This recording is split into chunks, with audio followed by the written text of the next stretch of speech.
Doctor Anil, मैं आपका रुख करना चाहूंगी। जब जिस तरीके से सर कह रहे हैं कि कोरोना का भी कहीं ना कहीं करेक्शन हो सकता है, जो लगातार केसेस बढ़ रहे हैं, ऐसे में ज़्यादातर पॉपुलेशन जिसने वैक्सीनेशन ले लिया है वो अपने आप को काफ़ी ज़्यादा आश्वस्त थी इन चीज़ों को लेकर कि ऐसा कोई आगे कोई गंभीर बीमारी से उनका सामना नहीं होगा, लेकिन इस तरीके के केसेस काफ़ी ज़्यादा डरा रहे हैं। देखिए, एक्चुअली जो सर ने बताया वो परफेक्ट वही है कि ये केसेस दोनों ही आ रहे हैं, cardiac arrest and heart attack के।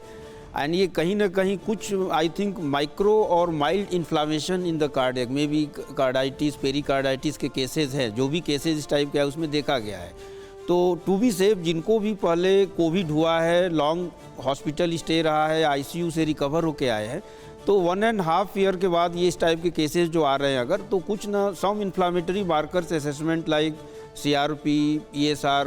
ये बहुत सिंपल बेसिक टेस्ट है जो हर जगह अवेलेबल है, करा लेने चाहिए। और बाकी ये कार्डियक एग्जामिनेशन, उनको थोड़ा सा भी माइल्ड सिम्टम कभी भी आता है तो उसको लोग लाइटली न लें, क्योंकि पोस्ट कोविड अगर इन्फ्लामेशन है तो लोग जिम जाने से, क्योंकि ये सिम्टम तो नहीं देता है, पर जैसे आप स्ट्रेनियस एक्सरसाइज करोगे वो एकदम से प्रेसिपिटेट हो जाता है। जी डॉक्टर राहुल, अगर आप स्ट्रेस में हैं, कोई फिजिकल एक्टिविटी आपकी नहीं हो रही है या फिर आपका इम्यून सिस्टम जो है वो वीक है, क्या ऐसे लोगों को कार्डियक अरेस्ट आने के चांसेस हैं? और अगर ऐसा है तो उन्हें अभी से सावधान होने की जरूरत है, क्या उन्हें करना चाहिए?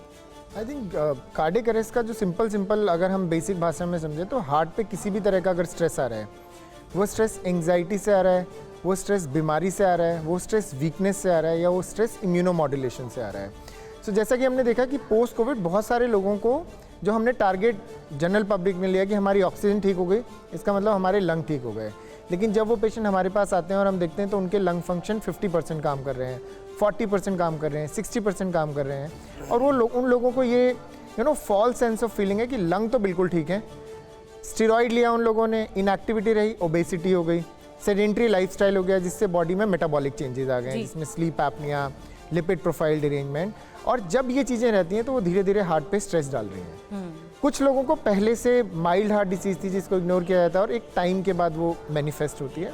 सो बॉडी की जो कॉम्पनसेशन पावर है वो हमें असेस करनी होगी। उसको असेसमेंट करने में हार्ट लंग की इवैल्यूएशन करना बहुत ज़रूरी है। उसके इवैल्यूएशन में ब्लड में आपको देखना है कि आपके मेटाबॉलिक पैरामीटर्स, जैसा कि डॉक्टर साहब ने भी बताया, ESR, CRP, लिपिड प्रोफाइल, ये सब ठीक हों। उसके बाद हम कहते हैं कि हाँ, चीज़ें इफेक्टिव हैं।